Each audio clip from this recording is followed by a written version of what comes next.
नमस्कार, मी बनवत आहे मँगो केक.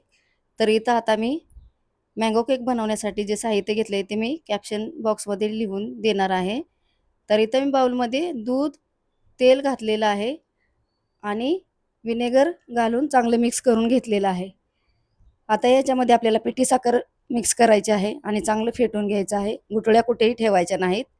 आता आंब्याचा गर जो काढून घेतला होता, तोही चांगला मिक्स करून घ्यायचा आहे मिक्सचरने आणि याच्यामध्ये आता मिल्क पावडर आणि रवा घालून चांगलं मिक्स करून 15 मिनिटासाठी रेस्ट करण्यासाठी ठेवून द्यायचं आहे. तर गुठळ्या अजिबात ठेवायच्या नाहीत. आता साईडला ठेवून दिलं. केक टेनला चांगलं तेलाने ग्रेस करून घेतलेलं आहे. 15 मिनिटांनी पाहूया. तर रवा आपला छान फुललेला आहे. आता पुन्हा एकदा चांगले मिक्स करून घ्यायचं आहे. याच्यामध्ये बेकिंग पावडर, बेकिंग सोडा, बदाम आणि पिस्त्याचे काप घालून पुन्हा चांगलं मिक्स करून केक टेनमध्ये ओतून घ्यायचं आहे. तर इथं आता मी वरून बदाम आणि पिस्त्याचे काप घातलेले आहेत याच्यामध्ये आणि 2-3 वेळा चांगलं टॅप करून घ्यायचं आहे. कढई आपली छान गरम झालेली आहे. इथं पाहू शकता. याच्यामध्ये आपण आता हे केक टेन ठेवून द्यायचं आणि झाकण देऊन 40 मिनिटांसाठी बारीक गॅसवरती ठेवून द्यायचं आहे. तर इथं चेक करूया आपण. तर केक आपला छान असा झालेला आहे तयार.